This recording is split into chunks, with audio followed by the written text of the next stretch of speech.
La mort. La mort est l'état irréversible d'un organisme biologique ayant cessé de vivre. Dans notre société, la mort est l'échec absolu sous lequel tout vient buter. La mort d'une personne aimée provoque douleur et angoisse. Elle met fin à une relation qui nous construisait, qui faisait partie de notre vie. Elle révèle également notre impuissance à arracher nos proches des griffes de la mort et donc notre fragilité. Cette peur de mourir est exacerbée dans nos sociétés parce que les valeurs prônées sont le pouvoir de la science, les mythes de l'éternelle jeunesse. Bref, la société nie la mort. La vie et la réussite sont mis en avant. Tout est fait pour faire oublier que nous sommes mortels. La mort est chassée de la vie publique comme un personnage indésirable. Les réactions devant la mort effraient ou, tout au moins, questionnent les uns comme les autres, toutes croyances confondues. La manière dont chacun réagit devant la mort dépend largement des représentations qui s'en est fait depuis son enfance. Du point de vue chrétien, l'espérance s'enracine dans la foi que la mort n'est pas le dernier mot de tout. Qu'elle est certes un guet redoutable, angoissant, mais qu'elle peut être franchie et qu'elle a été en Jésus-Christ. La résurrection a une portée historique. Si elle concerne bien les destins historiques de Jésus, mort en croix, elle a une portée universelle. Elle signifie que, dans les présents même, le mur de la mort, qui prend figure dans l'indéchiffrable, peut être traversé.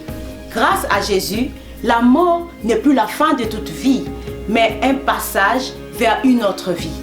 Jésus dira à Marthe, « Tous ceux qui croient en moi vivront même s'ils arrivaient à mourir un jour. » La foi chrétienne repose donc sur cette conviction fondamentale. C'est Jésus qui est mort sur une croix. Dieu l'a ressuscité d'entre les morts. Il est vivant. La constatation de la mort est ainsi le point de départ de l'aventure chrétienne. Les derniers mots de l'évangile n'est pas le corps de fin de Jésus dans la tombe, mais le tombeau vide et la parole de l'ange. Pourquoi cherchez-vous le vivant parmi les morts? Il n'est pas ici, mais il est ressuscité. Si Jésus n'était pas ressuscité, notre foi et notre espérance seraient vaines. C'est parce qu'il est ressuscité que nous n'avons plus besoin d'avoir peur de la mort. Car en ressuscitant, Jésus est ressuscité avec nous. En Éphésiens 2, 6, la Bible nous dit, il nous a ressuscités ensemble et nous a fait asseoir ensemble dans les lieux célestes en Jésus-Christ. Waouh, quelle bonne nouvelle! La Bible nous parle aussi de l'histoire de ce garçon, fils unique de sa mère, qu'on allait pour enterrer. Une fois à la porte de la ville, le cortège de la mort rencontre le cortège de la vie, donc celle de Jésus. Et la Bible nous dit que la vie absorba la mort et le garçon ressuscita. Voilà pourquoi je viens de déclarer, en ce mois d'avril, où nous fêtons la mort et la résurrection de Jésus, que Dieu va absorber toute mort dans ta vie. Quels que soient les domaines où il y avait la mort, la vie de Jésus vient absorber cette mort. Je déclare en ce mois pascal la fin de la mort dans ta vie. De la même façon que ce garçon s'éleva et par là, je déclare que tu t'élèves de ta maladie, que tu t'élèves de ton chômage, que tu t'élèves de ton problème, afin que tu témoignes la grandeur de Jésus ressuscité. La Bible déclare encore que Jésus appela la propre mère du garçon pour qu'elle puisse prendre son fils et la ramener à la maison. Pourquoi? Parce que c'est elle qui avait constaté les décès et c'est encore elle qui devait constater la vie.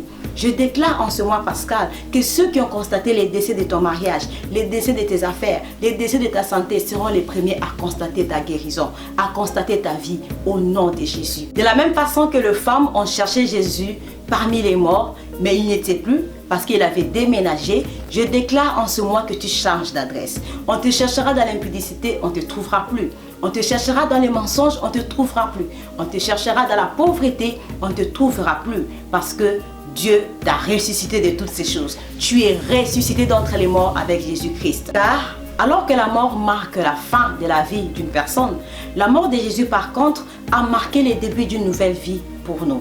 Sur ce, je te souhaite un bon mois d'avril et une bonne fête de Pâques en avance.